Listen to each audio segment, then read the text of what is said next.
What up, guys? This is PowerManiac720, and here for you today I have an analysis on how to beast a best of 3. So I had some people message me on Twitter and say, hey, you should do a series about, or a video on how to do a best of 3 set, because I always do well in game 1, but I suck in games 2 and 3 and end up losing. And I figured I have some pretty good experience in best of 3s with LCQ and a couple top cut at Premier Challenges, so why not? So, an overview. So mastering best of 3s is crucial, of course, since top cut of sanctioned tournaments are all best of 3. At least in the US, I don't know about other countries, but in the US, every sanctioned VGC tournament has a top cut with a best of 3 format. There's a lot of strategy that applies not just to the individual matches, but to the set overall, and it's kind of a psychological mind game. So this video will basically discuss how to approach each game based on how you do in each game. And this is not the only way to approach a best of 3 set, but this is how I personally go about it.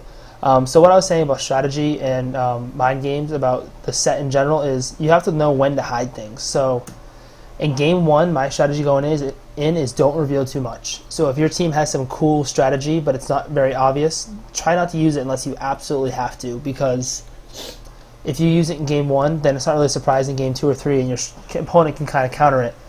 If your team can't function without using said strategy, then you probably need to rethink your team, since it probably won't do well in a high-level best of 3.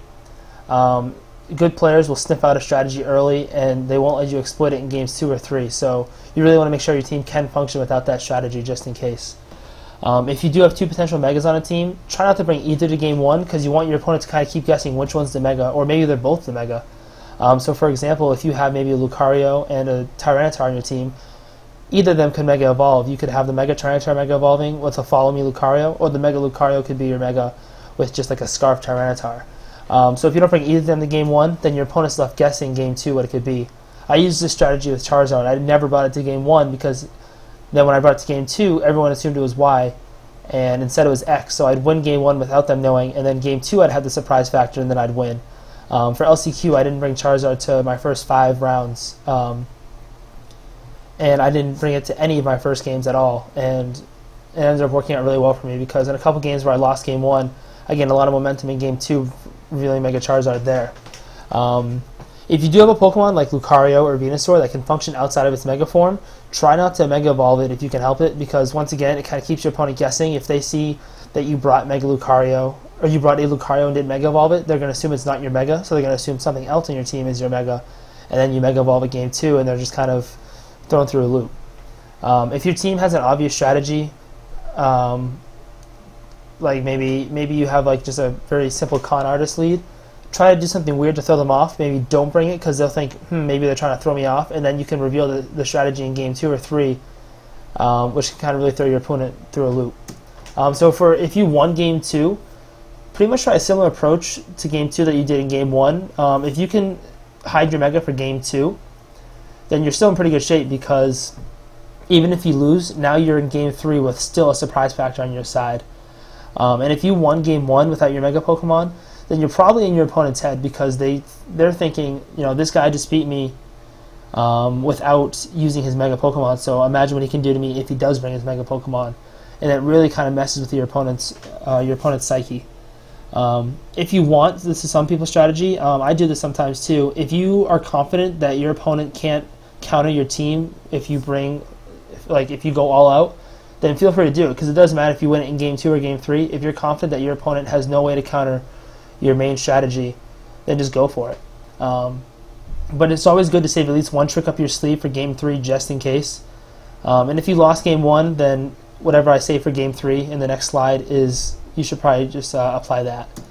So for game 3, at this point, you have nothing to lose, because you've won a game and lost a game if you made it to game 3.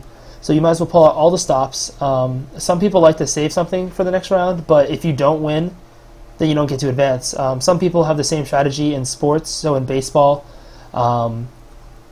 if people get to a game 6 in like the World Series, and they're like, well, I want to save my ace for game 7, but if you don't win game 6, then you don't get to game 7. So there's no point in saving a strategy for the next round in case you're being scouted, because if you don't win that round, you don't get there anyway, so it's kind of a moot point. So you might as well do everything in your power to win.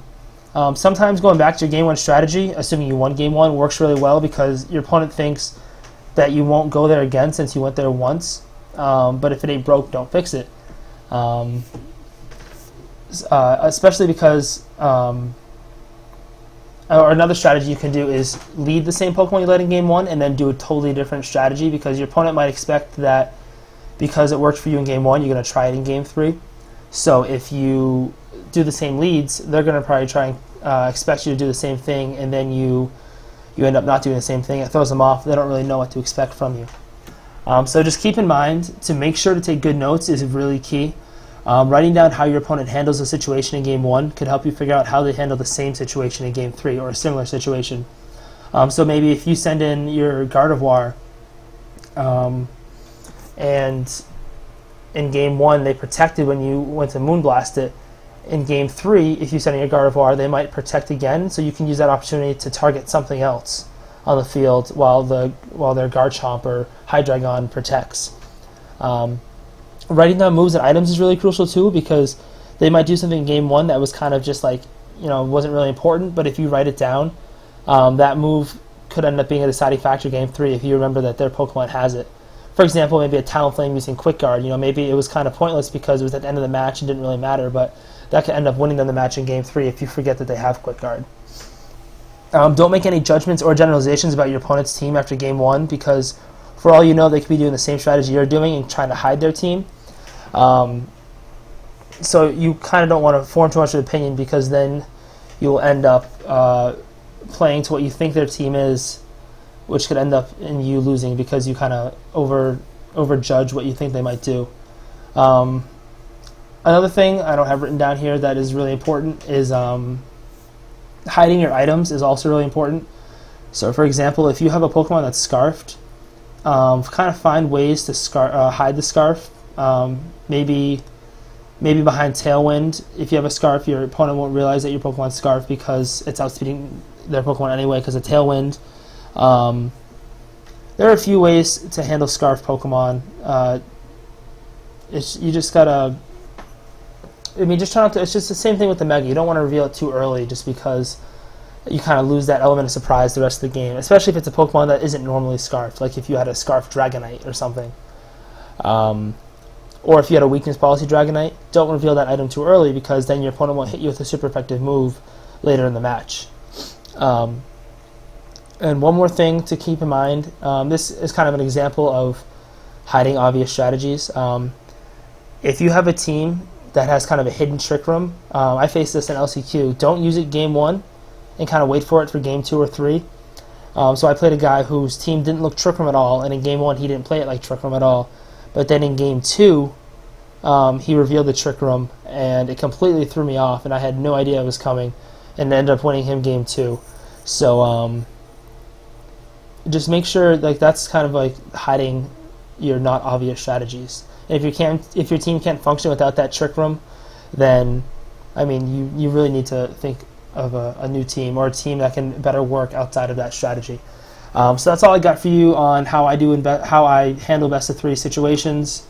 This approach has worked for me so far in my young BGC career, and hopefully it works for you. If you have any questions or comments, post them in the comment section or tweet at me at PowerManiac720. Until next time, guys, bye.